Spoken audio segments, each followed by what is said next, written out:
Hello friends, welcome to my YouTube channel. My name is Harjeet Kaur. आज हम discuss करेंगे 28 of July के daily current affair questions. तो अगर आपको इस पर्टिकुलर लेक्चर की पीडीएफ चाहिए तो उसके लिए आप मेरा टेलीग्राम चैनल भी ज्वाइन कर सकते हो, जिसका लिंक आपको नीचे डिस्क्रिप्शन बॉक्स में मिल जाएगा। तो शुरू करते हैं। आज का फर्स्ट क्वेश्चन है, which country gained the most forest area between 2010 to 2020। 2010 से लेकर 20 के बीच में कौन सी कंट्री ऐसी है जिसने सबसे ज़्यादा फॉरेस्ट एरिया जो है उसे गेन किया है? तो कौन सी कंट्री है? कंट्री का नाम है चाइना। चाइना में जो फॉरेस्ट एरिया है वो सबसे ज़्यादा इंक्रीज हुआ है 2010 से 2020 के बीच में। सेकंड नंबर पे आता है ऑस्ट्रेलिया और थर्ड पे आता है इंडिया। राइट, अब इन्होंने कितना फॉरेस्ट एरिया गेन किया है उसे भी एक बार देख लेते हैं। चाइना ने गेन किया है 19,37,000 हेक्टेयर फॉरेस्ट एरिया और ऑस्ट्रेलिया ने गेन किया है 4,46,000 और इंडिया ने कितना फॉरेस्ट एरिया गेन किया है? तो इंडिया ने गेन किया है 2,66,000 हेक्टेयर का फॉरेस्ट एरिया इंडिया ने गेन किया है और थर्ड हाईएस्ट है जो इंडिया ने गेन किया है। इंडिया वाला जो है इसको एक बार ध्यान में रखना। राइट, और ये जो रिपोर्ट रिलीज करी है फॉरेस्ट एरिया गेन वाली, ये किसने रिलीज करी है? ये रिपोर्ट रिलीज करी गई है FAO के द्वारा। FAO क्या है? फूड एंड एग्रीकल्चरल ऑर्गेनाइजेशन के द्वारा। राइट, नेक्स्ट है, who has been appointed as the MD and CEO of Federal Bank. Federal Bank के नए MD एंड CEO बने हैं। नाम क्या है उनका? तो उनका नाम है कृष्ण वेंकट सुब्रमण्यन। नाम क्या है? कृष्ण वेंकट सुब्रमण्यन बने हैं फेडरल बैंक के नए CMD, CEO एंड MD बने हैं फेडरल बैंक के। अब ये जो फेडरल बैंक है इसका हेडक्वार्टर कहाँ पे है? तो इसका हेडक्वार्टर पड़ता है केरला में। कहाँ पे है? केरला में है इसका हेडक्वार्टर।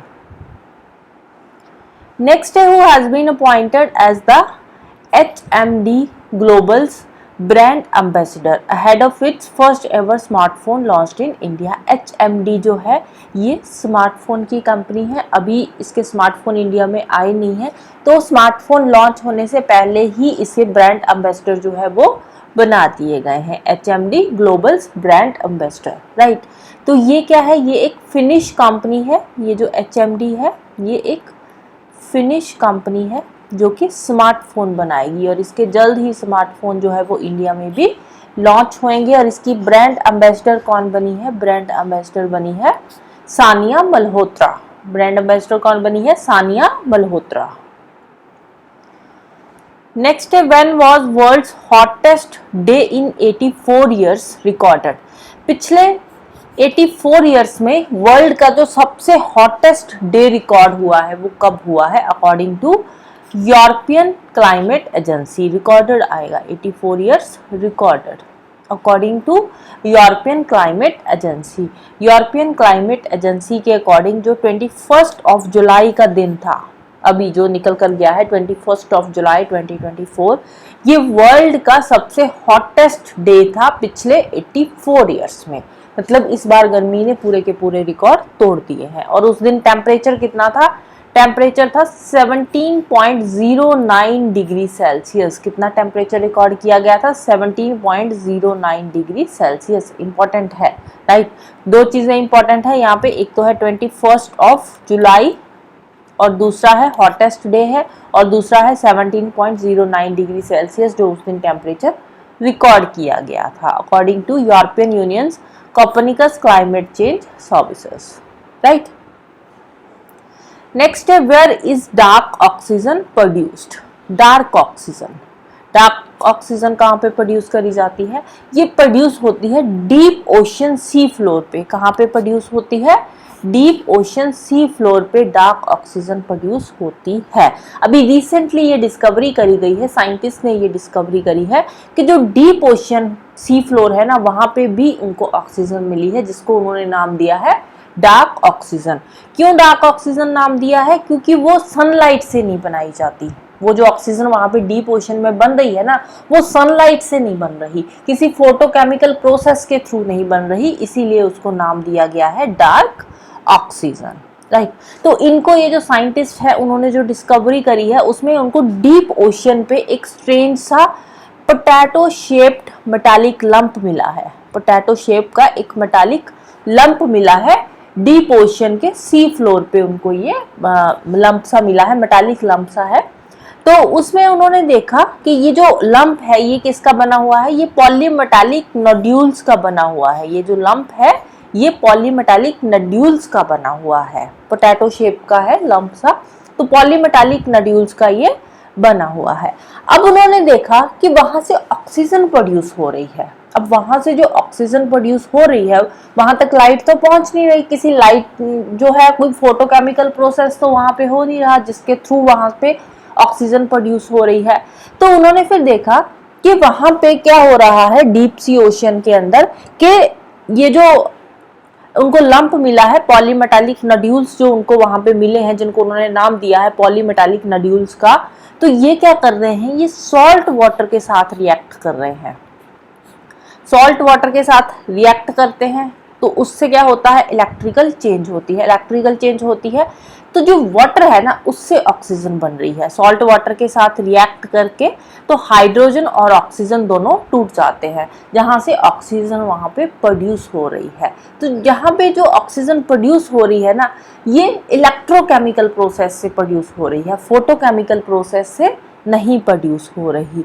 कैसे प्रोड्यूस हो रही है, इलेक्ट्रोकेमिकल प्रोसेस के थ्रू यहाँ पे ऑक्सीजन प्रोड्यूस हो रही है, राइट। इलेक्ट्रोकेमिकल प्रोसेस है और इसको इन्होंने नाम दिया है सी वाटर इलेक्ट्रोलिसिस।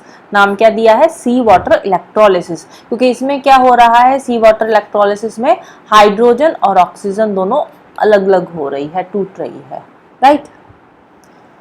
नेक्स्ट है Lok Adalat week is organised by Supreme Court. Supreme Court Lok Adalat week जो है उसको ऑर्गेनाइज करवा रही है, क्यों, क्योंकि सुप्रीम कोर्ट को 75 ईयर्स हो चुके हैं बने हुए, तो इसीलिए वो लोक अदालत वीक ऑर्गेनाइज करवा रही है सुप्रीम कोर्ट। तो ये वीक कब होगा, लोक अदालत वीक, ये सेलिब्रेट किया जा रहा है फ्रॉम 29 जुलाई टू 3 अगस्त तक ये चलेगा लोक अदालत वीक।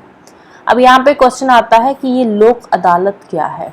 लोक अदालत जो है ये एक स्टैट्यूटरी बॉडी है, एक एक्ट के थ्रू बनाई गई है, जो कोर्ट्स है उनका बर्डन कम करने के लिए लोक अदालत बनाई गई है, कि जैसे कुछ छोटे मोटे झगड़े होते हैं तो उनको अगर आउट ऑफ कोर्ट सेटलमेंट उनकी करनी है तो वो कहाँ पे होती है, लोक अदालत के अंदर होती है। और लोक अदालत में जो झगड़े जाते हैं, जो डिस्प्यूट्स लोक अदालत के अंदर जाते हैं वो हमेशा नॉन कंपाउंडेबल होते हैं, राइट। जो कंपाउंडेबल होते हैं वो कोर्ट में जाएंगे, तो जो नॉन कंपाउंडेबल छोटे मोटे जैसे झगड़े अक्सर कर होते हैं तो उनको आउट ऑफ कोर्ट सेटलमेंट के लिए भेजा जाता है लोक अदालत में। और लोक अदालत के अंदर जो डिसीजन सुनाए जाते हैं वो बाइंडिंग होते हैं, दोनों पार्टीज को उनकी बातें माननी होती है, अगर नहीं मानेंगी तो उन पे आगे फिर से जो लीगल एक्शन है वो लिया जाएगा। तो लोक अदालत के जो डिसीजंस होते हैं ना वो दोनों पार्टीज पे बाइंडिंग होते हैं, ये मतलब एक तरह से लीगल ऑर्डर्स होते हैं लोक अदालत के भी, जो लोक अदालत देती है छोटे मोटे जो डिस्प्यूट्स होते हैं उनको सॉर्ट आउट करने के लिए। अब क्यों, क्योंकि सो दैट की जो लोकल कोर्ट्स हैं उनका बर्डन कम हो सके, क्योंकि देखो अगर 100 डिस्प्यूट्स आ रहे हैं तो उसमें से अगर 10-20 भी 15-20 भी लोक अदालत में चले जाते हैं तो जो कोर्ट है उसका जो बर्डन है थोड़ा बहुत तो कम होता ही है, इसीलिए लोक अदालत जो थी वो बनाई गई थी। नेक्स्ट है what is Indian passport's rank according to Henley Passport Index 2024। Henley Passport Index 2024 release हुआ है। ये जो हेनले पासपोर्ट इंडेक्स है ये क्या बताता है, ये बताता है कि कौन सी कंट्री का पासपोर्ट सबसे ज़्यादा पावरफुल है और कौन सी कंट्री का कितना पावरफुल है, अकॉर्डिंगली कि उस कंट्री के पासपोर्ट में हम कितनी कंट्रीज विजिट कर सकते हैं। तो उसके अकॉर्डिंग इंडियन पासपोर्ट का रैंक क्या है, हेनले पासपोर्ट इंडेक्स जो आया है 2024 का, तो उसके अकॉर्डिंग इंडियन पासपोर्ट का जो रैंक है वो है 84th रैंक, 84th रैंक है इंडियन पासपोर्ट का। और वर्ल्ड का सबसे मोस्ट पावरफुल पासपोर्ट कौन सा है, तो वो है सिंगापुर का। सिंगापुर का जो पासपोर्ट है वो सबसे ज़्यादा पावरफुल पासपोर्ट है, क्योंकि सिंगापुर का पासपोर्ट अगर किसी के पास है तो वो 195 कंट्रीज़ में जा सकता है वीज़ा फ्री, उसको वीज़ा लगवाने की ज़रूरत नहीं है और 195 कंट्रीज़ वो विजिट कर सकता है। अब ये जो डाटा रिलीज़ किया गया है, इसका ये रिलीज़ किया गया है इंटरनेशनल एयर ट्रांसपोर्ट अथॉरिटी की रिपोर्ट के बेसिस पे। इंटरनेशनल एयर ट्रांसपोर्ट अथॉरिटी की रिपोर्ट के बेसिस पे ये डाटा रिलीज़ किया गया है। इंडियन पासपोर्ट का रैंक 82 है और इंडियन पासपोर्ट के बेसिस पे हम 58 कंट्रीज़ में वीज़ा फ्री ट्रैवल कर सकते हैं। 58 कंट्रीज़ में हम अभी भी जो जिनके पास इंडियन पासपोर्ट है वो 58 कंट्रीज़ में बिना वीज़ा लगवाए विजिट कर सकते हैं। सबसे पावरफुल पासपोर्ट किसका है? सिंगापुर का है। 195 कंट्रीज़ में आप विजिट कर सकते हो अगर आपके पास सिंगापुर का पासपोर्ट है। अब सेकंड रैंक किसका आता है? सेकंड रैंक आता है France, Italy, Germany, Spain and Japan के पासपोर्ट का। अगर आपके पास इन 5 कंट्रीज के पासपोर्ट है, इन 5 कंट्रीज के जो पासपोर्ट हैं वो आते हैं सेकंड रैंक पे। अगर किसी के पास इन 5 कंट्रीज का पासपोर्ट है तो वो 192 कंट्रीज को विजिट कर सकते हैं without any visa, right. Next है नेशनल जल जीवन मिशन। नेशनल जल जीवन मिशन क्या है ये? नेशनल जल जीवन mission it provides tap water connections. Tap water connections provide करता है रूरल हाउस होल्ड्स को अंडर नेशनल जल जीवन मिशन। तो इसके अंडर अभी तक कितने हाउस होल्ड्स को water connections, tap water connections जो है वो प्रोवाइड किए जा चुके हैं अभी तक 2024 तक? तो अभी तक कितने टैप वाटर कनेक्शंस दिए जा चुके हैं? 15 करोड़ हाउस होल्ड्स को टैप वाटर कनेक्शंस दिए जा चुके हैं अकॉर्डिंग टू नेशनल जल जीवन मिशन। अंडर नेशनल जल, अकॉर्डिंग नहीं आएगा, अंडर नेशनल जल जीवन मिशन। नेशनल जल जीवन मिशन के अंडर अभी तक 15 करोड़ हाउस होल्ड्स को टैप वाटर कनेक्शंस प्रोवाइड कर दिए गए हैं।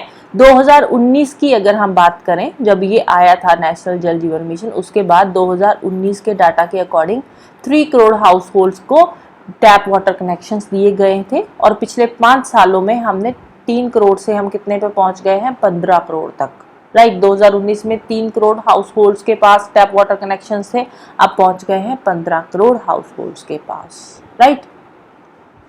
अभी तक 8 स्टेट्स और 3 यूनियन टेरिटरीज ऐसी है जहां पे 100% कवरेज हो चुकी है टैप वाटर कनेक्शंस की। हर घर में टैप वाटर कनेक्शन है 8 स्टेट्स और 3 यूनियन टेरिटरीज के अंदर, राइट।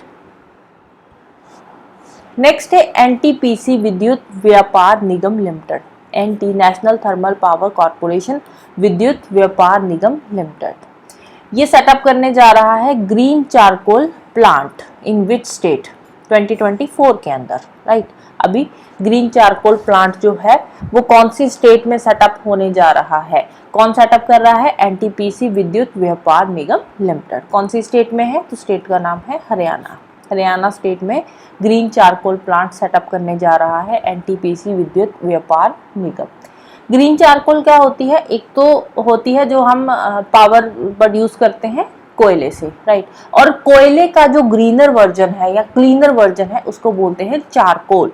तो ग्रीन चारकोल प्लांट क्या है? इससे कार्बन डाइऑक्साइड एमिशन कम होती है एज कम्पेयर टू कोयला, राइट। तो इसीलिए ग्रीन चारकोल प्लांट लगाए जा रहे हैं सो दैट कि हम कार्बन डाइऑक्साइड एमिशन को कम कर सकें।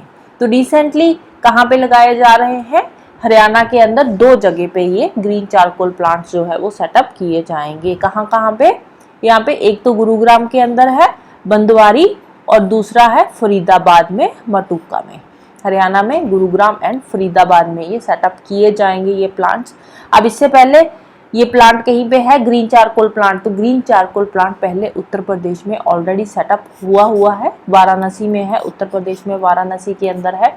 अब ग्रीन चारकोल में क्या होता है? अब जो कोयला होता है ना, कोयला बनता है लाखों सालों में, राइट। धरती के अंदर ऐसे दब के जो कोयला है बनता है, लेकिन जो चारकोल है ना, चारकोल को बनने में कम टाइम लगता है। और दूसरा जो चारकोल है उसको हम वेस्ट मटेरियल से भी तैयार कर सकते हैं। चारकोल को, जो वेस्ट होता है ना हमारा, घरों से जो वेस्ट इकट्ठा करके लेकर जाते हैं, तो उस वेस्ट को भी चारकोल में कन्वर्ट किया जाता है और उसी से ये वेस्ट मटेरियल से चारकोल यहाँ पे तैयार किया जाएगा। ये जो ग्रीन चारकोल प्लांट है इसमें तो अब ये दोनों जो प्लांट सेटअप किए जा रहे हैं गुरुग्राम एंड फरीदाबाद के अंदर, तो इनकी कंबाइंड कैपेसिटी कितनी है कि इसमें 15,000 tonnes of daily collected waste material को चारकोल में कन्वर्ट किया जाएगा। कितने वेस्ट को? 1500 टन्स ऑफ वेस्ट को चारकोल में कन्वर्ट किया जाएगा डेली बेसिस पे। और जो पहले का प्लांट था वाराणसी उत्तर प्रदेश में जो ऑलरेडी काम कर रहा है, वो डेली बेसिस पे 600 टन्स ऑफ वेस्ट को डेली चारकोल में, ग्रीन चारकोल में कन्वर्ट कर रहा है, राइट। नेक्स्ट है Indian navy partnered with which oil company for hydrogen e mobility. Hydrogen e mobility, यहाँ पे क्या है, जो इंडियन नेवी है, इंडियन नेवी को hydrogen fuel cell buses provide करी जाएगी, राइट। कौन सी? Hydrogen fuel cell buses provide कर रही है। कौन सी कंपनी प्रोवाइड कर रही है? तो Indian oil corporation limited. Indian oil corporation limited provide कर रही है इंडियन नेवी को हाइड्रोजन फ्यूल सेल बसेस। इससे पहले इंडियन ऑयल कॉरपोरेशन लिमिटेड ने इंडियन आर्मी को भी हाइड्रोजन फ्यूल सेल बसेस जो है वो प्रोवाइड करी है, राइट। नेक्स्ट है TB free municipalities under project स्वस्थ नगरम वाज लॉन्च्ड बाय। स्वस्थ नगरम प्रोजेक्ट है, इसके अंडर टीबी फ्री म्यूनिसिपैलिटीज जो है उसको बनाया जाएगा। मतलब कि जो म्यूनिसिपैलिटीज है वहाँ पे टीबी को कम करने के लिए उसकी वैक्सीनेशंस वगैरह जो है दी जाएगी। तो टीबी फ्री म्यूनिसिपैलिटीज जो है स्वस्थ नगरम प्रोजेक्ट के अंदर कौन सी स्टेट में ये लॉन्च किया गया है? तो ये लॉन्च किया गया है तेलंगाना के अंदर। तेलंगाना जो सरकार है उन्होंने बोला है कि हम जो है टीबी की रोकथाम के लिए, क्योंकि टीबी की वजह से बहुत लोगों की डेथ होती है, तो उसी के लिए इन्होंने स्वस्थ नगरम प्रोजेक्ट के under TB free municipalities programme launch किया है। नेक्स्ट है Malabar river festival. Malabar river festival ये कौन सी स्टेट में होता है? तो ये है केरला स्टेट का है। मलबार रिवर फेस्टिवल कौन सी स्टेट का है? केरला स्टेट का है। और केरला स्टेट में ये जो मलबार रिवर फेस्टिवल होता है, यहाँ पे कैंकिंग कॉम्पिटिशन्स भी होते हैं। जो बोट होती है ना, पतली सी बोट होती है, तो उसकी रेसिंग होती है, बोट रेसिंग होती है एक तरह से, तो उसको बोलते हैं कैंकिंग कॉम्पिटिशन। तो उसमें 8 कंट्रीज में से 13 कैंकर्स जो है वो पार्टिसिपेट कर रहे हैं। 13 कैंकर्स जो है वो पार्टिसिपेट कर रहे हैं 8 कंट्रीज के, राइट। जो मलबार रिवर फेस्टिवल होएगा उसमें जो कैंकिंग कंपटीशन होएगा, उस कंपटीशन में 8 कंट्रीज में से 13 कैंकर्स जो आएंगे और वहाँ उस कंपटीशन में पार्टिसिपेट करेंगे। तो ये जो कैंकर्स कंपटीशन है ये कहाँ पे हो रहा है? कोझिकोडे में। कहाँ पे हो रहा है? कोझिकोडे में। कब से कब तक था? 25 जुलाई से 28 जुलाई तक ये ऑलरेडी हो चुका है, राइट। 8 कंट्रीज में से 13 कैंकर्स आए थे और इस कंपटीशन में उन्होंने पार्टिसिपेट किया था। नेक्स्ट है सीटी क्यूरिन। सीटी क्यूरिन रिसेंटली इनकी डेथ हो चुकी है। तो कौन से फील्ड से ये रिलेटेड थे? तो ये फेमस इकोनॉमिस्ट थे। सीटी क्यूरिन ये फेमस इकोनॉमिस्ट थे। नेक्स्ट है न्यू एम्पॉक्स वेरिएंट। एम्पॉक्स का नया वेरिएंट आया है। कौन सी कंट्री में सबसे ज़्यादा तबाही मचा रहा है? ये एम्पॉक्स का जो नया वेरिएंट आया है, तो ये कौन सी कंट्री में इन्होंने ये नए वेरिएंट ने हिट किया है? कॉन्गो में हिट किया है। एम्पॉक्स वेरिएंट जो नया आया है कौन सी कंट्री में आया है? कॉन्गो में आया है। तो अभी तक कॉन्गो में एम्पॉक्स वेरिएंट जो नया आया है उसके 27,000 केसेस जो है वो रजिस्टर हो चुके हैं। और इसकी वजह से, एम्पॉक्स वेरिएंट की वजह से 1100 बच्चों की डेथ भी हो चुकी है। 1100 जो बच्चे हैं उनकी डेथ भी हो चुकी है एम्पॉक्स वायरस की वजह से, राइट। तो ये अब इसका जो नया वेरिएंट आया है ना, ये अब बच्चों को ज़्यादा इफेक्ट कर रहा है। इसमें होता क्या है, इसमें जो हाथ होते हैं ना बच्चों के, वहाँ पे छाले पड़ने शुरू हो जाते हैं और धीरे धीरे ये फ्लू जैसा है। ये जो नया वेरिएंट आया है ये फ्लू जैसा है। तो अल्टीमेटली क्या होता है, इसमें डेथ रेट जो है अब बढ़ रहा है। 27,000 केसेस रजिस्टर हो चुके हैं और 1100 बच्चों की डेथ हो चुकी है due to this mpox virus. Next है wrestle for glory. Wrestle for glory क्या है ये? ये एक प्रोग्राम है फीमेल रेसलर्स को एम्पावर करने के लिए। तो कौन सी बैंक ने ये लॉन्च करा है? Wrestle for glory. तो ये कौन सी बैंक ने लॉन्च किया है? इंडसइंड बैंक ने इसको लॉन्च करा है, रेसल फॉर ग्लोरी। अब इंडसइंड बैंक जो है उन्होंने एक पार्टनरशिप करी है, कोलैबोरेशन करी है, किसके साथ मिलकर? इंस्पायर इंस्टीट्यूट ऑफ स्पोर्ट्स के साथ मिलकर। इंस्पायर इंस्टीट्यूट ऑफ स्पोर्ट्स के साथ मिलकर इंडसइंड बैंक ने कोलैबोरेशन करी है और साथ ही साथ एक प्रोग्राम लॉन्च करा है जिसका नाम है रेसल फॉर ग्लोरी। अब इसमें क्या होगा? ये जो इंस्पायर इंस्टीट्यूट ऑफ स्पोर्ट्स है इसका हेडक्वार्टर है विजयनगर में। अब ये जो रेसल फॉर ग्लोरी प्रोग्राम है इसमें क्या है? इसमें 50 टैलेंटेड फीमेल रेसलर्स जो होंगी, राइट, जो 50 टैलेंटेड फीमेल रेसलर्स जो होएगी उनको फ्री ऑफ कॉस्ट ट्रेनिंग दी जाएगी इंस्पायर इंस्टीट्यूट ऑफ स्पोर्ट्स के अंदर। और जितना भी खर्चा होगा वो ये जो रेसलर्स हैं इनको स्कॉलरशिप दी जाएगी और जितना भी खर्चा होगा कौन सी बैंक उठाएगी? इंडसइंड बैंक उठाएगी, राइट। तो फुली फंडेड स्कॉलरशिप दे रही है ये इंस्पायर इंस्टीट्यूट ऑफ स्पोर्ट्स को। तो वहाँ पे जो 50 मोस्ट टैलेंटेड फीमेल रेसलर्स है उनको फ्री ऑफ कॉस्ट ट्रेनिंग दी जाएगी under wrestle for glory programme. इसके अलावा कुछ और वन लाइनर न्यूज है, जैसे कि Atiqa Mir becomes first female racer ever to win at Rotax challenge. Rotax challenge जीता है, पहली फीमेल रेसर बन गई है, रेसिंग कंपटीशन है। किसने जीता है? अटीका मीर ने जीता है। अब ये इंपॉर्टेंट क्यों है? क्योंकि ये जो अटीका मीर है ये एक बच्ची है, 9 ईयर्स ओल्ड है ये, जिन्होंने ये कंपटीशन जीता है, रोटेक्स चैलेंज जीता है अटीका मीर ने, राइट। अल्फा हॉकी, इन्होंने एक कैंपेन लॉन्च करा है, नाम क्या है? हैशटैग बन के दिखा अल्फा। नाम क्या है? हैशटैग बन के दिखा अल्फा। कैंपेन किसका है? अल्फा हॉकी का है। और थर्ड एक और इम्पॉर्टेंट वन लाइनर न्यूज है, प्ले स्पोर्ट्स जो है, प्ले स्पोर्ट्स को ज्वाइन करा है सानिया मिर्जा, मैरी कॉम एंड रणविजय सिंह ने as a brand ambassador. Play sports जो ब्रांड है उसको ज्वाइन किया है सानिया मिर्जा, मैरी कॉम एंड रणविजय सिंह ने as a brand ambassador, right. So that's all for today. Hope you like this video. Thank you. Bye bye and have a nice day.